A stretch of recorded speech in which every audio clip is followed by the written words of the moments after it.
সোমবার রাতে ঘটল অবিশ্বাস্য ঘটনা। ইসরায়েলের দখলকৃত জেরুজালেম শহরে রীতিমতো আলোর গতিতে নেমে আসলো ইরানি মিসাইল,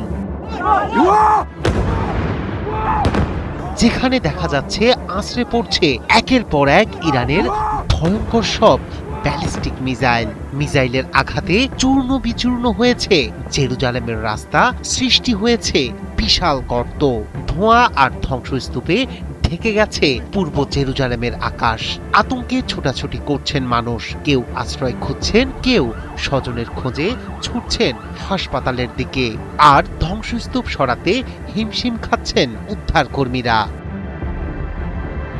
এখনো শুকায়নি খামেনির রক্তের দাগ। সেই পবিত্র রক্তের বদলা নিতে ইসরায়েলের দানবীয় আঘাত হানছে ইরান। আকাশ চিরে ছুটে আসা আগুনের গোলায় জবাব দিচ্ছে খামেনির রেখে যাওয়া যোদ্ধারা।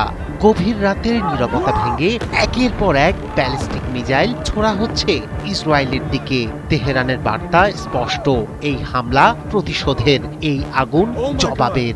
সংবাদ মাধ্যম আল জাজিরা জানিয়েছে, নতুন করে যে ব্যালিস্টিক মিসাইল ছুড়েছে তেহরান, তার একটি সরাসরি আঘাত হানে জেরুজালেমে।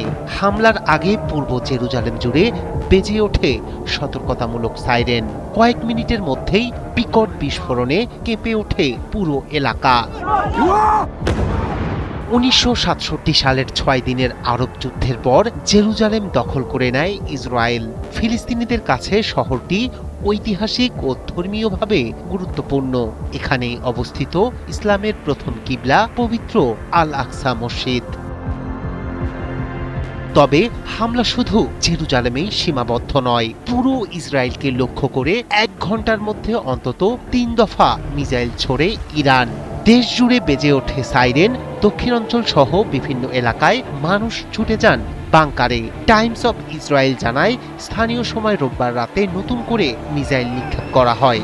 অসমর্থিত সূত্রে জানা গেছে, সরাসরি তেল আবিবের বুকে আঘাত এনেছে একটি মিসাইল। তবে সব মিসাইল ভূপাতিত করা গেছে কিনা তা নিশ্চিত নয়। সবচেয়ে বেশি ক্ষয়ক্ষতির খবর এসেছে বেইত শেমেশ থেকে।